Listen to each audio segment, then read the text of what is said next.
Hello viewers, তো finally Roman Reigns return সম্পর্কে একটি শকিং আপডেট এসছে। চলুন ভিডিওটি নিয়ে ডিসকাস করা যাক। তার আগে এরকম নতুন আপডেট পেতে আমাদের চ্যানেলটিকে অবশ্যই সাবস্ক্রাইব করে দেবেন আর ভিডিওটিতে অবশ্যই একটি লাইক প্রেস করে দেবেন। আপনারা সকলেই জানেন যে Roman Reigns money in the bank return করার কথা থাকলেও সেখানে কিন্তু আমরা রোমান রেন্সের রিটার্ন দেখতে পাইনি। তবে বর্তমানে কিন্তু এরকম নিউজ এবং স্পয়লার পাওয়া যাচ্ছে যে রোমান রেন্স কিন্তু নাইট অফ চ্যাম্পিয়ন্স রিটার্ন করবে। তো চলুন ভিডিওটি নিয়ে সম্পূর্ণ ডিসকাস করা যাক। রোমান রেন্স কিন্তু জানিয়েছিলেন যে তিনি রিটার্ন করতে চলেছেন, তবে কবে রিটার্ন করবে সেটা কিন্তু ডাব্লিউডাব্লিউ অফিসিয়ালি জানায়নি। তবে এবার কিন্তু শোনা যাচ্ছে রোমান রেন্স আসন্ন নাইট অফ চ্যাম্পিয়ন্স রিটার্ন করবে এবং সেখানে কিন্তু তিনি তার নতুন ওয়াইজম্যানের সাথে রিটার্ন করবে এবং তার ওয়াইজম্যানের নাম শুনলে আপনারাও চমকে যাবেন। তার ওয়াইজম্যান কিন্তু এখানে হতে চলেছেন রিকি সি।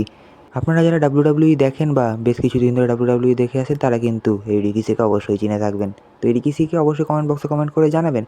তো রোমান রেন্স কিন্তু জানা যাচ্ছে যে রিকি সির সাথে ডাব্লিউডাব্লিউতে রিটার্ন করবে এবং আমরা কিন্তু জানি যে ডাব্লিউডাব্লিউ কখনোই কারো স্টোরি লাইন অপূর্ণ রাখে না। এবং আমরা যেরকম জানি যে সেথ রোলিন্স যেভাবে বিট্রে করে রোমান রেন্স এবং সিএম পাঙ্ককে হারিয়েছিল, তো বর্তমানে কিন্তু এরকম নিউজ পাওয়া যাচ্ছে যে রোমান রেন্স রিকির সাথে রিটার্ন করে কিন্তু আবার সেই সেথ রোলিন্সকে অ্যাটাক করবে এবং সেখানে কিন্তু আমরা দেখতে পাবো রোমান রেন্স, জে উসো এবং এলএ নাইট একটি টিমে থাকবে এবং অপরদিকে থাকবে সেথ রোলিন্স, ব্রন বেকার এবং ব্রনস্টন রিড। কারণ আপনারা কিন্তু জানেন যে বর্তমানে এলএ নাইটের সাথে ব্রন বেকার এবং ব্রনস্টন রিডের একটি ফিউড কন্টিনিউ হচ্ছে এবং একইভাবে কিন্তু সেথ রোলিন্সের সাথেও এই কাজটা হয়ে আসছে। তো এবার কিন্তু আমরা ট্রিপল থ্রেট একটা ম্যাচ দেখতে পাবো যেখানে কিন্তু এরা তিনজন পরস্পরের মুখোমুখি হবে। তো এরকম হলে কেমন হবে অবশ্যই কমেন্ট বক্সে কমেন্ট করে জানাবেন।